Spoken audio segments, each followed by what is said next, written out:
오늘 성경 말씀은 마태복음 24장 32절로 37절 말씀입니다. 우리가 매일 큐티인으로 아침마다 말씀을 올리는데 그 중에 한 주간 있었던 말씀 중에서 더 깊이 나누고 싶은 말씀을 순서대로 하고 있는데 마태복음 24장 32절로 37절 말씀, 종말에 대한 이야기죠. 32절로 37절 말씀 한 절씩 번갈아 읽겠습니다. 32절, 무화과 나무의 비유를 배우라. 그 가지가 연하여 지고 잎사귀를 내면 여름이 가까운 줄을 아나니, 이와 같이 너희도 이 모든 일을 보거든 인자가 가까이 곧 문 앞에 이른 줄 알라. 내가 진실로 너희에게 말하노니 이 세대가 가기 전에 이 일이 다 일어나리라.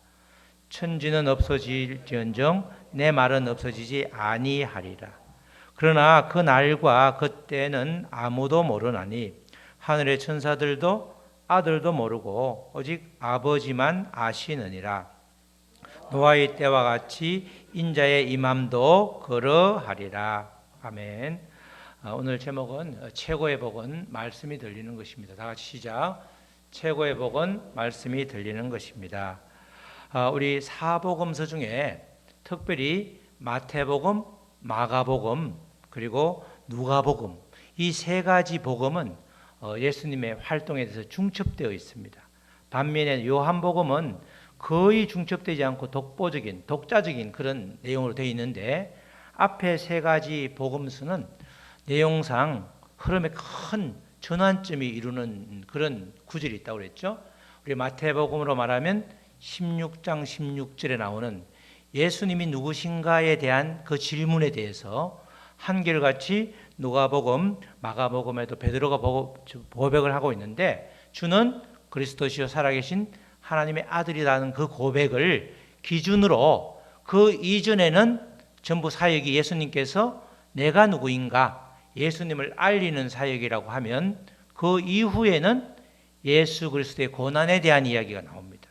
그래서 마태복음은 예수님께서 고난을 받으실 거라는 이야기가 예수님의 말씀이 4번 나오는데 그때마다 제자들의 반응이 다르죠.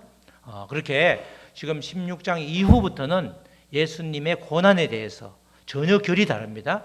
예수님의 고난에 대해서 이야기를 하는데, 마태복음을 기준으로 말하면 16장부터 20장까지는 이제 가이사랴 빌립보에서 그 고백을 들은 이후에 갈릴리로 내려오셔서 주변 정리를 한 다음에 예루살렘으로 올라가는 이야기가 마태복음 20장까지 펼쳐지고 있고, 21장부터는 예루살렘에서, 그리고 예루살렘 바로 주변에서 예수님이 돌아가시기까지 그 사역을 집중적으로 조명하고 있습니다.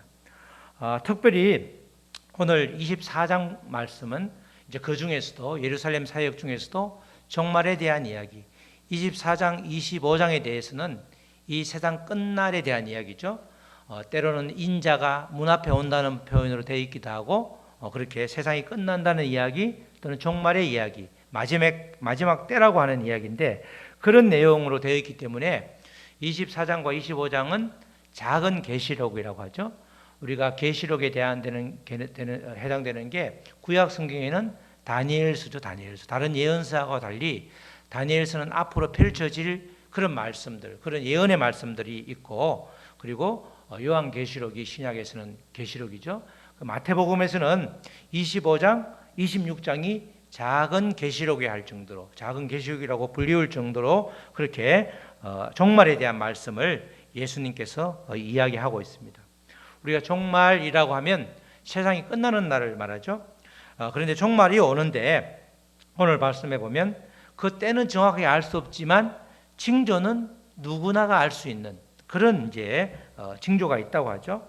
예수님께서 종말을 이야기하는 것은 특별히 이 종말조차도 두려울 게 없다는 겁니다. 두려움의 대상이 전혀 아니라는 거죠. 어떨 때? 주님 안에 있을 때. 요한계시록도 마찬가지죠.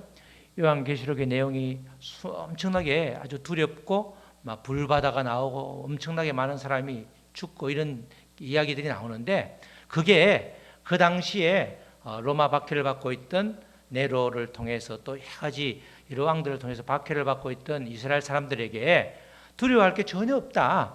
왜냐하면 예수 그리스도는 이기는 자이기 때문에 예수님과 함께 있으면 그 어떤 상황도 다 이길 수 있기 때문에 예수님 안에 있으면, 예수님만 믿으면 어떤 상황에서도 두려워할 게 없다. 두려움을 이기라고 하는 말씀이 계시록이죠. 우리에게 공포감을 조성하고 아주 위협을 조성해서 아주 그냥 모든 활동을 다 중단시키려는 것이 아니라 하나님 안에 있으면, 예수님 안에 있으면 그 어떠한 상황도 두려워할 게 전혀 없다. 그 이야기를 종말론에서 하고 있는데, 계시록에서 하고 있는데, 오늘 말씀도 그런 내용이죠. 이제 종말에 대해서 얼마나 그 징조가 분명한가, 그 이야기를 이스라엘에서 많이 나오는 무화과 나무 이야기를 들어서 설명을 하고 있습니다. 마태복음 24장 32절, 33절 우리가 읽었던 말씀을 보면 무화과 나무의 비유를 배우라. 그 가지가 연하여 지고 잎사귀를 내면 여름이 가까운 줄을 안다. 이와 같이 너희도 이 모든 일을 보거든, 그 앞에 있던 말씀인데 이 여러 가지 징조를 보거든 인자가 가까이 곧 문 앞에 이른 줄을 알라. 인자가 왔단 말은 예수님의 재림을 말하는 거죠. 다른 말로 하면 종말을 말하기 때문에 그 종말이 확실하다, 종말의 증거다는 겁니다. 무화과 나무는 나무의 특성상 사철나무 이런 거와 달리 겨울부터 봄까지 전혀 싹이 트지 않고 있다가 싹부터 먼저 나죠. 늦봄이 되면 싹이 나니까, 그리고 나서 이제 여름에 가지가 활짝 이렇게 돋아나니까 이 무화과 나무의 잎이 연하여지면, 잎을 내기 시작하면 반드시 여름이 오는 거죠. 무화과 나무가 잎을 내는데 여름이 안 온다? 그건 불가능하다는 겁니다. 이처럼 이 종말의 징조도 우리에게 분명하게 나타나기 때문에 이제 종말이 시작되었구나. 사실 지금 우리가 현재 종말의 시대에 살고 있죠. 종말이 지금 시작이 되었고, 그 종말의 절정, 종말의 끝에 이제 예수님께서 다시 재림하시는데 그때는 우리가 언제인지 정확히 알 수 없지만 징조는 분명하게 보여주기 때문에 우리가 종말에 대해서 아주 여러 가지 이야기들이 많이 하는 이단들에게 전혀 넘어갈 필요가 없는 거죠. 특별히 날짜를 특정해서 언제 매월 며칠 날 지구가 종말되고 휴거가 된다, 이런 말들 이제 역사적으로 수많은 이야기가 있었지만 하나도 맞지 않았죠. 그러니까 그때는 전혀 알 수 없지만 징조는 분명히 알고, 또 징조를 분명히 알고 있기 때문에 우리는 종말을 준비해야 된다. 그냥 아주 무방비 상태로 있으면 안 되고, 우리가 언제 종말이 될지 모르기 때문에 종말을 준비하는 자세로 믿음 생활을 해라, 그렇게 이야기를 하고 있습니다. 종말의 징조는 그러니까 누구나 깨어 있으면 객관적인 증거로 알려주는 겁니다. 그냥 믿음이 아주 있는 사람의 눈에만 보이는 것이 아니라 어느 누구도 볼 수 있는, 무화과 나무에서 잎사귀가 나는 것 누구나 다 할 수 있죠. 눈이 안 보이는 사람 말고는 다 할 수 있는데 옆에서 이렇게 무화과 나무 잎이 나무에 순이 다 돋고 있네 라고 하면 날씨도 따뜻해지니까 여름이다, 그걸 알 수 있다는 겁니다. 이 33절에서 이 모든 일이 있거든, 이 모든 일을 보거든 바로 종말이 이런 줄 알아 라고 했는데, 이 모든 일에 해당되는 이야기가 이제 24장 그 앞에 7절로 8절부터 나오죠. 7절로 8절은 재난의 시작, 종말의 시작을 말하는데, 7절에 민족이 민족을, 나라가 나라를 대적하여 일어나겠고, 계속해서 전쟁이 일어나는 거죠. 곳곳에 기근과 지진이 있으리니, 지금 상황도 딱 맞닥뜨리는 거죠. 이 모든 것은 재난의 시작이라, 종말이 이미 우리는 종말의 때를 살고 있다는 겁니다. 그 이야기를 이야기하는 겁니다. 우리가 전쟁도, 지금도 전쟁이 아주 러시아와 우크라이나가 일어나고 있고, 최근에 터키에서 엄청난 큰 지진이 일어났었고, 또 지금도 굶어 죽고 있는 수많은 이 사람들이 있기 때문에 이 모든 것들이 재난의 시작이다, 이렇게 말을 하고 있습니다. 이런 과정을 거쳐서 종말이 절정에 이르게 되는데, 이 종말의 절정에 대한 해당되는 부분을 우리 바로 앞에 있는 24장 29절에 나오죠. 그날 환난 후에 즉시 해가 어두워지며 달이 빛을 내지 아니하며 별들이 하늘에서 떨어지며 하늘의 권능들이 흔들리리라. 그죠? 해가 어두워져서 낮인데도 불구하고 해가 잘 이렇게 희미하게 보이고, 달이 개기일식이나 뭐 일식도 아닌데 빛을 내지 못하고, 하늘의 별들이 떨어지면 그 떨어지는 게 별들이, 큰 별들이 떨어지는 게 운석이죠. 운석이 떨어지면 망하잖아. 엄청나게 큰 별이 떨어지면 지구가 폭발된단 말이죠. 그렇게 하늘의 권능이 흔들릴 정도로 그렇게 큰 아주 객관적인 역사가 일어난다는 겁니다. 이런 자연 현상이 일어나면 이것이 바로 종말의 때다. 그걸 이제 구체적으로 요한계시록에도 이야기하고 있죠. 요한계시록 6장 12절로 14절에 이런 말씀이 나옵니다. 내가 보니 여섯째 인을 떼실 때에 앞으로 될 일을 요한에게 보여주는데, 밤모습에 있을 때 하나님께서 보여주시는데, 이렇게 봉해 있는 걸 뗄 때, 여섯 번째 인을 떼실 때에 큰 지진이 나며 해가 검은 털로 짠 상복같이 검어지고 달은 온통 피같이 되며, 그 다음에 13절 하늘의 별들이 무화과 나무가 대풍에 흔들려 설익은 열매가 떨어지는 것 같이 땅에 떨어지며, 똑같죠. 비슷하죠. 해와 달과 별들에 대한 이야기. 하늘은 두루마리가 말리는 것 같이 떠나가고 각 산과 섬이 제자리에서 옮겨지며, 지진만 일어나도 산과 이 섬이 이렇게 몇 센치 몇 밀리 이렇게 움직이잖아요. 이럴 때에 나중에 뒤에 이어지는 말씀 보면 사람의 3분의 1, 이 지구상의 3분의 1이 죽는 거야. 그죠? 3분의 1이 33%가 죽으면 다 할 수 있잖아. 이런 일들로, 이런 자연현상으로 인해서 인구가, 그렇게 엄청난 인구가 33%가 죽게 되면 그게 이제 이 고난이, 순환이, 종말이 왔다는 첫 번째, 두 번째 신호가 되는 거예요. 이제 절정에 이르게 되는 거죠. 이렇게 되기 때문에 종말의 징조는 누구나가 다 알 수 있는, 종말의 시작은 이미 되었고 종말의 절정은 누구나가 알 수 있다는 겁니다. 자, 그래서 이런 종말의 절정이 이렇게 온다 해도 전혀 예수님께서는 지금 종말의 징조를 확실히 말씀해 주시면서도 두려워할 필요가 전혀 없다. 나와 함께 있으면, 내 안에 있으면, 지금 예수님께서는 이 종말의 징조와 상관이 없이 이 말씀을 본인이 당신과 함께 있으면 이 종말의 징조가 아무런 두려움의 대상이 안 된다는 거죠. 지금 예수님께서는 하나님의 아들이시면서 육신을 입고 이 땅에 오셨지만 지금 이제 예루살렘에서 며칠 후에 죽음을 맞이하게 되죠. 그러면 예수님의 죽음이라는 것은 결국은 모든 두려움을 물리치게 되는, 이기는 자의 삶이 죽음을 통해서 표출되기 때문에 그것조차도 두려워할 필요가 없다는 겁니다. 그래서 예수님께서 이런 종말의 징조와 상관없이 아주 중요한 말씀을 하죠. 우리가 새겨야 될 말씀인데, 그 말씀이 오늘 제목에 해당되는 24장 35절 말씀입니다. 35절 말씀 다 같이 읽겠습니다. 시작. 천지는 없어질지언정 내 말은 없어지지 아니하리라. 예수를 믿는다고 하면서도 재림을 준비하지 않고 재림 없이, 준비 없이 그렇게 재림을 기다리는 것, 그건 모순이라는 거죠. 천지가 없어진다, 이 말은 완전한 종말이 이루어진다는 거죠. 종말이 이루어진다는 말은 다른 말로 믿지 않는 사람에게는 뭐가 이루어지죠? 심판이. 믿는 사람에게는 심판이 면해지기 때문에 이 종말은 우리에게 결코 두려움이 아니라는 거죠.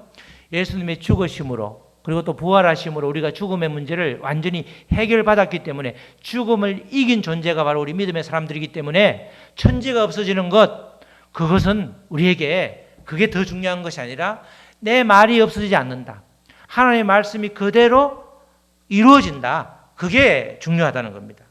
예수님께서 다시 오심은 주님 안에 있는 사람들에게는 오히려 기쁨과 소망이 되는 거죠. 천지가 없어진다, 이 말은 예수님께서 재림하신다는 말이고, 또 믿지 않는 자에게는 심판이 임해지고 또 믿는 사람에게는 심판이 면해진다는 뜻이기 때문에 예수님이 오신다는 것, 종말이 이루어진다는 것, 이것은 우리에게 두려움이 아니라 오히려 소망과 기쁨이다, 이렇게 말하는 겁니다. 우리가 세상을 살면서는 때로는 죽을 때까지, 그죠? 우리가 억울함을 해소 못할 때도 있죠.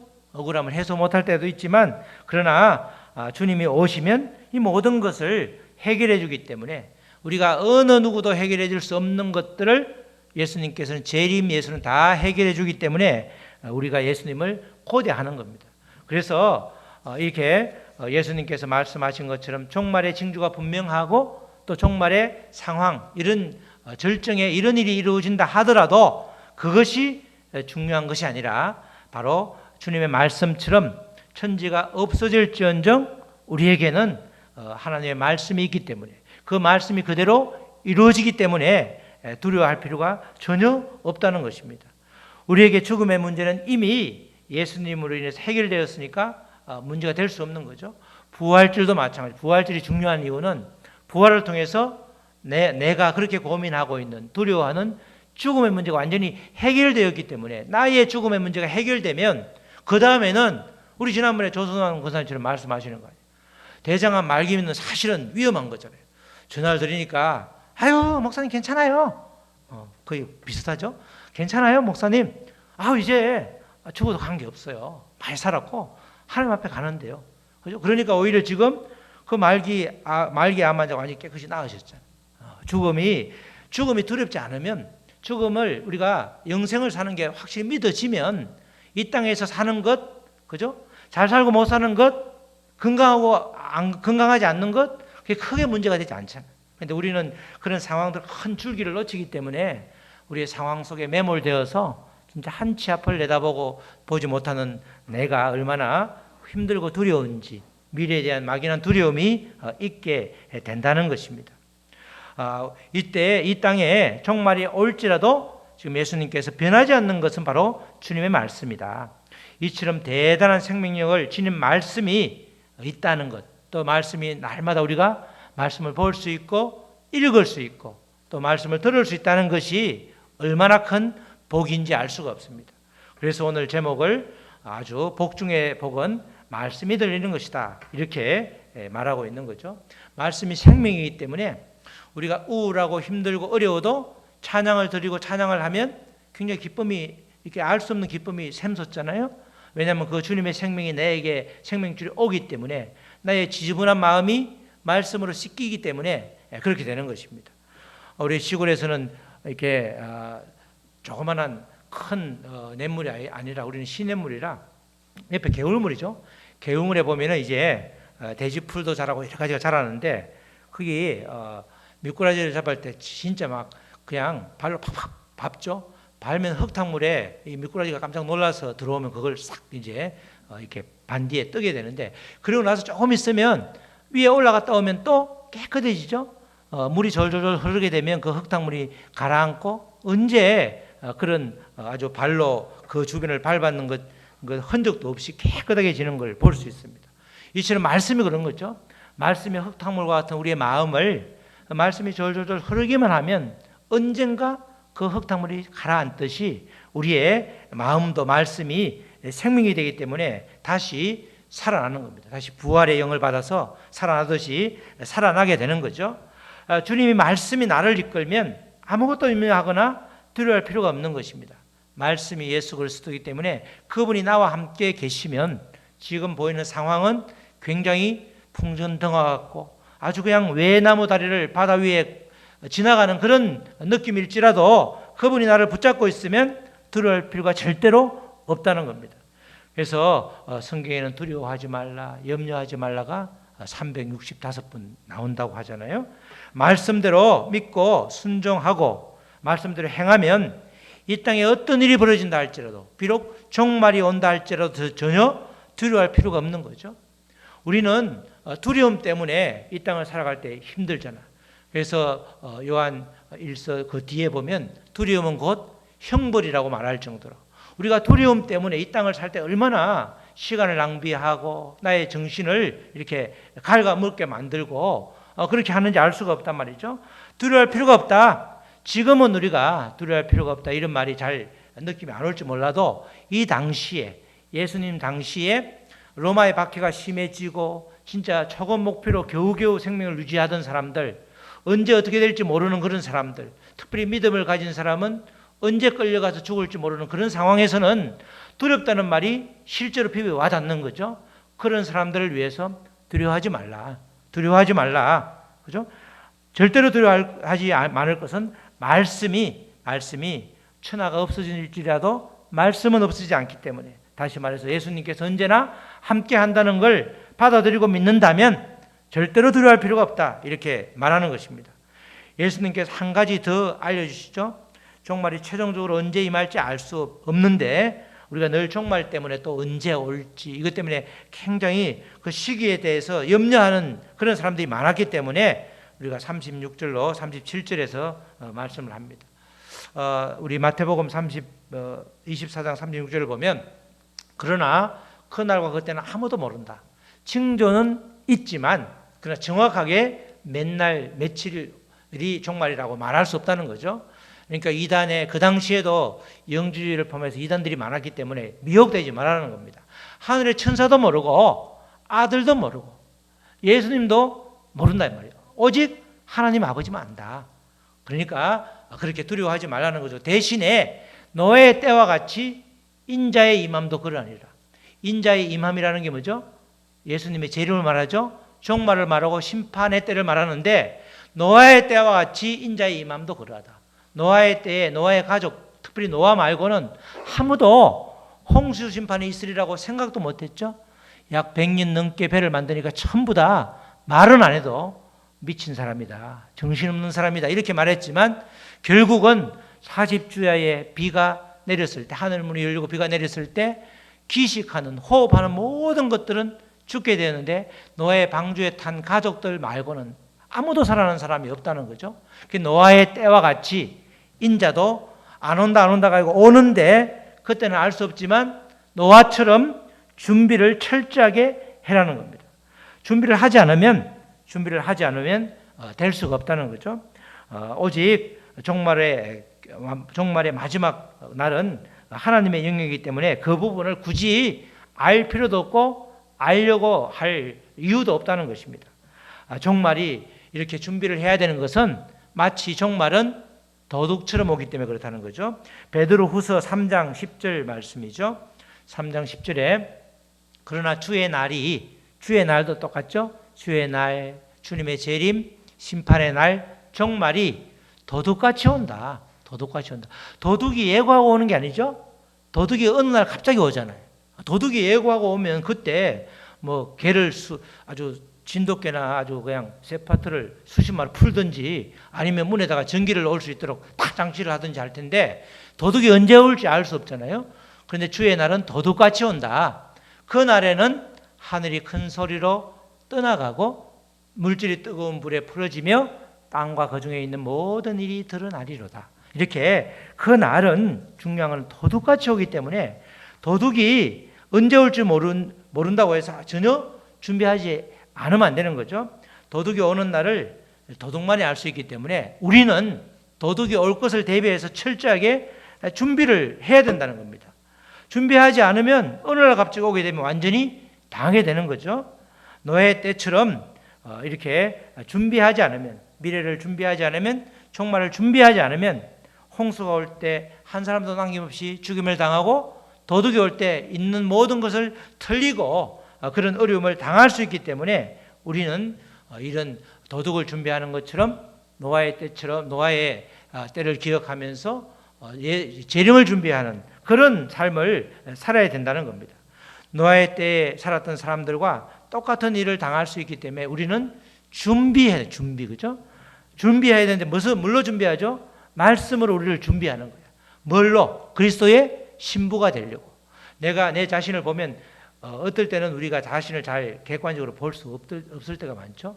자기 도취에 빠진 사람은 내가 최고인 줄 알고, 그래서 항상 나보다 남을 아래로 보기 때문에 늘 고단한 삶이 되는 거죠. 그렇지만 그렇지 않은, 나를 객관적으로 잘 아는 사람은 나의 실체를 알기 때문에, 우리 특별히 믿음의 사람들은 하나님의 은혜 없이면 내가 한순간도 살아갈 수 없는 존재임을 알기 때문에 우리가 겸손해질 수밖에 없는 거죠. 그렇게 되면 늘 준비하는 마음, 말씀을 사모하면서 말씀이 들어가지 않았을 때 나의 영이 얼마나 어려운지, 또 판단이 보통 때는 굉장히 지혜로운 것 같은데 정말 어리석은 판단을 하면서 왜 내가 이런 판단을 했을까 그렇게 뒤돌아볼 때가 우리가 있잖아요. 그런 것처럼 우리는 잠깐 준비를 소홀히 하면 주님을 맞이할 수 있는 준비를 못하는 겁니다. 그래서 지금 24장 25절에 쭉 보면 열처녀 비유도 나오고, 그죠? 등잔에 기름을 준비하지 않으면 주님이 왔을 때에 그때 아주 부랴부랴 서둘러도 이미 차는 지나가고 만다는 거죠. 우리가 준비하라는 준비하는데 무엇으로 준비하냐? 말씀으로 우리를 준비하고, 말씀으로 우리를 훈련하고, 말씀을 계속해서 들음으로써 내가 버려야 될 것이 자연스럽게 빠져나가게 되는 그런 삶을 살아라는 겁니다. 우리 사랑하는 성도 여러분, 예수님께서는 종말에 대해서 지금 경고를 하는데 여전히 지금도 유효한 말씀이죠. 지금 이 시간 하나님 앞에서 온전히 우리에게 살라고 하는 말씀이죠.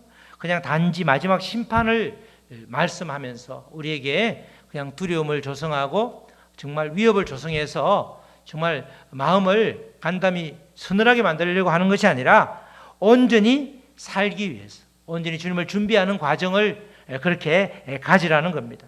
주님 안에 온전히 거하면 종말에 대한 막연한 불안감, 두려움 전혀 가질 필요가 없다는 것입니다. 다만 종말에 대한 준비는 우리가 해야 되는 것이죠.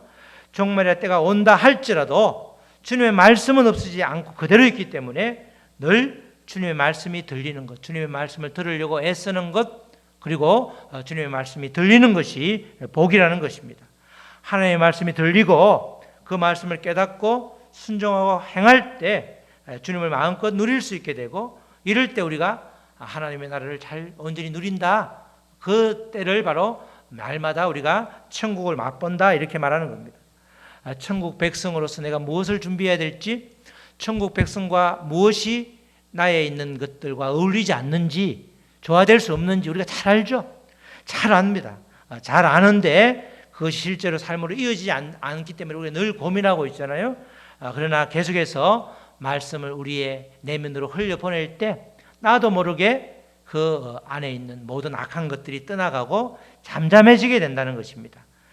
종말의 때가 온다 할지라도 말씀이 없어지지 않는다는 것, 그것이 우리에게 큰 아주 기쁨인 것입니다. 하나님의 말씀을 그래서 늘 사모하는, 지금 마주하고 있는 환경이나 상황이 힘들지라도 그게 중요한 것이 아니라 바로 주님의 말씀 앞에서는 아무것도 아닌, 주님의 말씀으로 모든 것을 이길 수 있는, 이미 주님께서 이긴 싸움을 했기 때문에 말씀에 의지할 때 모든 악한 것들, 모든 고난들이 떠나갈 수 있기 때문에 더 이상 그것이 문제가 되지 않는 거죠. 우리에게 닥치는 고난과 환난은 우리가 하나님을 깊이 만나기 위한 항상 방편입니다. 방편. 어떤 상황이든 어떤 고난이 할지라도, 비록 내가 자초한 고난일지라도 하나님은 그 고난조차도 선하게 이렇게 활용하는 재료로 사용하기 때문에 우리가 늘 주님을 의지하면서 주님 안에 있는 그 훈련을 계속해서 해야 되는 거죠. 주님이 나와 함께 하시고 내가 주님 안에 있으면 모든 것들이 다 정상적으로 돌아오게 되는 것입니다. 우리가 모두 종말의 때를 지금 살고 있기 때문에 우리는 반드시 주님의 예외 없이 주님의 재림을 준비해야 되고, 그래서 특별히 종말에도 없어지지 않는다는, 이 세상은 없어질지언정 이 땅은 사라질지언정 주의 말씀은 영원하다는 그 말씀이 우리에게 늘 들릴 때에, 또 말씀대로 살아갈 때에 우리는 강력하게 주님의 나라를 체험하고 주님의 나라를 이룰 수가 있는 것입니다. 우리 모두 종말의 때에 정말 없어지지 않는 그 말씀을 붙들고 하루하루 씨름하면서 주님을 만나는 귀한 시간 되시기를 주님의 이름으로 축복합니다. 아멘. 우리 찬양하시고 말씀 붙들고 기도하시겠습니다. 우리 모두는 종말의 때를 살고 있습니다. 이미 종말은 시작되었지만 그 종말을 두려워하지 말 것은 주님이 우리와 함께 하시기 때문이고 주님이 주신 말씀이 이 세상을 이기기 때문입니다. 그래서 우리는 말씀이 들리는 것, 말씀을 묵상하고 말씀대로 순종하고 행하는 것이 최고의 복인 것입니다. 하나님, 이 말씀이 나를 이끌 수 있도록 인도하여 주시옵소서. 생명의 말씀이 내 안에 계속해서 들어올 수 있도록 아버지, 그 통로를 막는 모든 악한 것들은 아버지 우리가 제거하고 회개함으로 온전히 말씀을 받아들이고 말씀의 생수로 날마다 나를 씻는 나의 영혼을 깨끗게 하는 그래서 주님의 신부로 온전히 준비되는 우리가 될 수 있도록 도와주시옵소서. 우리 다 같이 잠시 기도하십니다. 하나님 아버지 감사합니다. 예수님께서 이제 아버지 돌아가시기 직전에 아버지 종말을 말씀하셨습니다. 느닷없이 아직 돌아가시지 않았는데 예수님의 제 이름을 말씀하시면서 비록 내가 아버지 십자가에 못 박혀 죽는다 할지라도 다시 부활을 하게 되고 다시 성천하여 재림하는 그 아버지 주님의 그런 여러 가지 계획을 아버지 미리 알려주실 때에 이 말씀을 듣고 깨닫는 자가 거의 없었습니다. 그러나 지금 아버지 주님이 돌아가시고 십자가에 돌아가시고 부활하심에 우리에게 영생을 선물로 주고 아버지 이미 답을 알고 말씀을 보니 그 말씀이 이해가 되는 것 이것도 큰 복이 아닐 수 없습니다. 정말 우리에게 말씀이 들리게 하시고 말씀대로 순종하고 행하게 하셔서 말씀이 아버지 나를 이끄는 아버지 최고의 무기임을 아버지 깨닫고 그렇게 나아갈 수 있도록 주여 도와 주시옵소서. 하나님 아버지 감사합니다. 최고의 복은 말씀이 믿어지고 말씀에 순종되어지고 또 말씀대로 행하고 말씀이 들리는 것이 최고의 복입니다. 우리는 이미 복된 아버지 삶을 허락받았는데 우리가 마음을 활짝 열지 못해서 여전히 아버지 말씀이 겉들다고 하면 우리의 모든 말씀을 막는 그 통로의 모든 장애물을 주님께서 친히 제거하여 주셔서 정말 말씀이 우리 안에 계속해서 우리 안에 영입됨에 들어옴에 우리가 정말 주님의 온전한 제자로서 거듭날 수 있도록 도와 주시옵소서. 감사하며 예수님의 이름으로 기도드렸습니다. 아멘.